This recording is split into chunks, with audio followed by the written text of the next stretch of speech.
ബഹ്റൈനിൽ മുൻ പാർലമെന്റ് അംഗം ഒസാമ അൽ മുഹന്നയെ റിമാൻഡ് ചെയ്തു. പോലീസിനെ അധിക്ഷേപിച്ചുവെന്നാരോപിച്ച് ആഭ്യന്തര മന്ത്രാലയം നൽകിയ പരാതിയുടെ അടിസ്ഥാനത്തിലാണ് നടപടി. ക്യാപിറ്റൽ ഗവർണറേറ്റിലെ ഇലക്ഷൻ സൂപ്പർവൈസറി സെന്ററിൽ ഡ്യൂട്ടി നിർവഹിച്ചിരുന്ന പോലീസ് ഉദ്യോഗസ്ഥനെ അധിക്ഷേപിച്ചു എന്നാണ് പരാതി. യുവ സംവിധായകൻ ഹർഷാദ് സംവിധാനം ചെയ്ത ദായോം 12 എന്ന ചിത്രത്തിന് ഖത്തർ പ്രവാസികളിൽ നിന്ന് സമ്മിശ്ര പ്രതികരണം. ദോഹയിലെ ഫ്രണ്ട്സ് കൾച്ചറൽ സെന്ററിൽ നടന്ന സിനിമാ പ്രദർശനം കാണാൻ നിരവധി പേരാണ് എത്തിയത്. പ്രദർശനത്തോടനുബന്ധിച്ച് നടന്ന ചർച്ചയിൽ ചിത്രത്തെക്കുറിച്ച് സമ്മിശ്ര പ്രതികരണങ്ങളാണ് കാണികൾ പ്രകടിപ്പിച്ചത്. ദോഹയിലെ ഫരി ടാക്കീസാണ് സിനിമാ പ്രദർശനത്തിന് വേദിയൊരുക്കിയത്. ഖത്തറിൽ 2 ദിവസമായി നടന്ന ഖത്തർ നാഷണൽ റോബോട്ടിക് ഒളിമ്പ്യാഡ് സമാപിച്ചു. വിവിധ സ്കൂളുകളിൽ നിന്നെത്തിയ വിദ്യാർത്ഥികൾ പ്രദർശിപ്പിച്ച നവീനമായ റോബോട്ട് പരീക്ഷണങ്ങൾ വിസ്മയകരമായി മാറി. ശാസ്ത്ര സാങ്കേതിക രംഗത്തും എഞ്ചിനീയറിംഗ്, ഗണിതശാസ്ത്രം എന്നീ മേഖലകളിലും രാജ്യത്തെ വിദ്യാർത്ഥികളെ ഉയർത്തിക്കൊണ്ടുവരുന്നതിന്റെ ഭാഗമായാണ് ഖത്തറിൽ റോബോട്ടിക് ഒളിമ്പ്യാഡ് സംഘടിപ്പിച്ചു വരുന്നത്. 19 വയസ്സിന് താഴെയുള്ള സ്കൂൾ കുട്ടികൾക്കായുള്ള റോബോട്ടിക് ഒളിമ്പ്യാഡിന് നേതൃത്വം നൽകിയത് ഖത്തറിലെ കോളേജ് ഓഫ് നോർത്ത് അറ്റ്ലാന്റിക്കും ഖത്തർ പെട്രോളിയവും മെർസോയിലുമാണ്. സുപ്രീം എഡ്യൂക്കേഷൻ കൗൺസിലാണ് മേൽനോട്ടം വഹിക്കുന്നത്. ലേഗോ കമ്പനിയുടെ മൈൻഡ് സ്റ്റോം റോബോട്ടിക് കിറ്റ് ഉപയോഗിച്ചാണ് വിദ്യാർത്ഥികൾ പരീക്ഷണങ്ങൾ നടത്തിയത്. ഇതിൽ നിന്ന് മത്സരിച്ച് ഫസ്റ്റും സെക്കൻഡും നേടുന്ന ടീമുകളെ ഇതിൻ്റെ വേൾഡ് വൈഡ് കോമ്പറ്റീഷനിലേക്ക്, വേൾഡ് വൈഡ് റോബോട്ടിക് ഒളിമ്പ്യാഡിലേക്ക് അയക്കുകയാണ് ചെയ്യാറുള്ളത്. ഗോ റോബോട്ട് എന്ന് പേരിട്ടിരിക്കുന്ന ഈ വർഷത്തെ ഒളിമ്പ്യാഡിൽ ബഹിരാകാശത്തെ റോബോട്ട് സാധ്യതകളാണ് വിഷയമാക്കിയത്. ഈ വർഷത്തെ തീം സ്പേസുമായിട്ട് ബന്ധപ്പെട്ടാണ്. സ്പേസിൽ റോബോട്ട് ഏതൊക്കെ രൂപത്തിൽ ഉപയോഗപ്പെടുത്താൻ പറ്റും എന്നതിനെ ബേസ് ചെയ്തിട്ട് ഓപ്പൺ കാറ്റഗറിയിലും അതേപോലെ തന്നെ റെഗുലർ കാറ്റഗറിയിലും സബ് ജൂനിയർ, ജൂനിയർ, സീനിയർ വിഭാഗങ്ങളിലായി നടന്ന മത്സരങ്ങളിൽ ഖത്തറിലെ വിവിധ ഭാഗങ്ങളിൽ നിന്നെത്തിയ സ്കൂൾ വിദ്യാർത്ഥികൾ പങ്കെടുത്തു. Mujeeb Rahman, media 1, Doha. Dibba Kairali cultural association സംഘടിപ്പിച്ച ഓണം ഈദ് ആഘോഷ പരിപാടികൾ ശ്രദ്ധേയമായി. കുട്ടികളും കുടുംബവും ഉൾപ്പെടെ 100 കണക്കിന് പേരാണ് പരിപാടി കാണാനെത്തിയത്. 8ാം വാർഷികം ആഘോഷിക്കുന്ന ഫുജൈറ ദിബ്ബയിലെ മലയാളി പ്രവാസി കൂട്ടായ്മയായ കൈരളി കൾച്ചറൽ അസോസിയേഷൻ ഈദ് ഓണം സംയുക്ത ആഘോഷ പരിപാടികളാണ് സംഘടിപ്പിച്ചത്. Dibba public work department manager Abdullah Buheiri ചടങ്ങ് ഉദ്ഘാടനം ചെയ്തു. ദിബ്ബ കൾച്ചറൽ ക്ലബ്ബ് പ്രതിനിധി അബ്ദുള്ള ദഹാനി ചടങ്ങിൽ അതിഥിയായെത്തി. കുട്ടികളും മുതിർന്നവരും അവതരിപ്പിച്ച വർണ്ണാഭമായ കലാപരിപാടികളും കേരള പൈതൃകം നിലനിർത്തിയുള്ള നൃത്ത കലാപരിപാടികളും സദസ്സിന് വ്യത്യസ്താനുഭവമായി.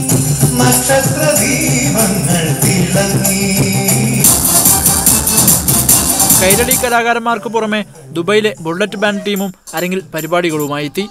Dibba Kairali cultural association president Shoukath അധ്യക്ഷം വഹിച്ച ചടങ്ങിൽ സെക്രട്ടറി ശിവശങ്കരൻ സ്വാഗതം പറഞ്ഞു. കൈരളി അംഗങ്ങളായ രാജേന്ദ്രൻ, മനോഹരൻ, ശശി, സോമസുന്ദരൻ, മണി തുടങ്ങിയവർ പരിപാടിക്ക് നേതൃത്വം നൽകി.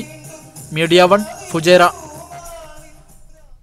ഖത്തറിലെ വിദേശ തൊഴിലാളികളുടെ ജീവിത നിലവാരം പഠിച്ച് വിലയിരുത്താനായി അന്താരാഷ്ട്ര തൊഴിൽ സംഘടനാ പ്രതിനിധികളെ രാജ്യത്തേക്ക് ക്ഷണിച്ചതായി യുഎന്നിലെ ഖത്തർ സ്ഥിരം പ്രതിനിധി ഫൈസൽ ബിൻ അബ്ദുള്ള അൽ ഹൻസാബ് പറഞ്ഞു. ഖത്തറിലുള്ള വിദേശ തൊഴിലാളികളെ തങ്ങൾ അതിഥികളായാണ് കാണുന്നതെന്നും പറഞ്ഞ അദ്ദേഹം തൊഴിലാളികളുടെ ജീവിത നിലവാരവും തൊഴിൽ സാഹചര്യവും അവർക്കും മനസ്സിലാക്കാനാവുമെന്നും കൂട്ടിച്ചേർത്തു. കുവൈറ്റിലെ പ്രമുഖ സാംസ്കാരിക കൂട്ടായ്മയായ തനിമയുടെ 10ാം വാർഷികാഘോഷ പരിപാടികൾ അബ്ബാസിയയിൽ അരങ്ങേറി. പരിപാടിയോടനുബന്ധിച്ച് നടന്ന സാംസ്കാരിക ഘോഷയാത്ര പ്രവാസ ലോകത്തെ വേറിട്ട കാഴ്ചയായി. ഇന്ത്യൻ സ്ഥാനപതി സുനിൽ ജെയിൻ ഉദ്ഘാടനം ചെയ്ത പരിപാടിയിൽ കുവൈത്തിലെ സാമൂഹ്യ സാംസ്കാരിക രംഗത്തെ പ്രമുഖർ സംബന്ധിച്ചു. വാർഷികത്തോടനുബന്ധിച്ച് കുവൈത്തിലെ ഇന്ത്യൻ സ്കൂൾ വിദ്യാർത്ഥികൾക്ക് തനിമ ഏർപ്പെടുത്തിയ പേൾ ഓഫ് ദി സ്കൂൾ അവാർഡുകൾ അംബാസഡർ വിതരണം ചെയ്തു. വിവിധ ഇന്ത്യൻ വിദ്യാലയങ്ങളിൽ നിന്നുള്ള 18 വിദ്യാർത്ഥികളാണ് അവാർഡ് കരസ്ഥമാക്കിയത്. കഥകളിയും തെയ്യവും നാടൻ കലാരൂപങ്ങളും അണിനിരുന്ന സാംസ്കാരിക ഘോഷയാത്ര പ്രവാസി മലയാളികൾക്ക് ഗൃഹാതുര കാഴ്ചയായി.